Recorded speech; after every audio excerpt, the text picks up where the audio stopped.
baby किन जान थालेको हो कि नजाऊ न कि म एक्लै हुन्छु हैन कि बेबी अब त जानै पर्छ कि यसरी बसेर त कहाँ हुन्छ नाइ नाइ नाइ नाइ प्लिज के प्लिज प्लिज नजाऊ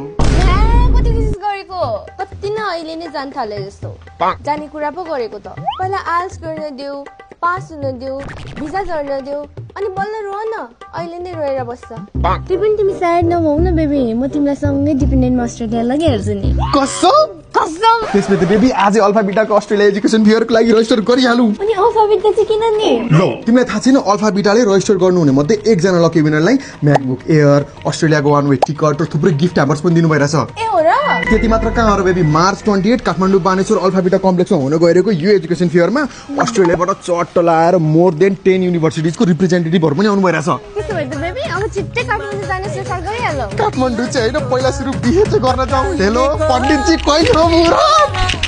हट भएर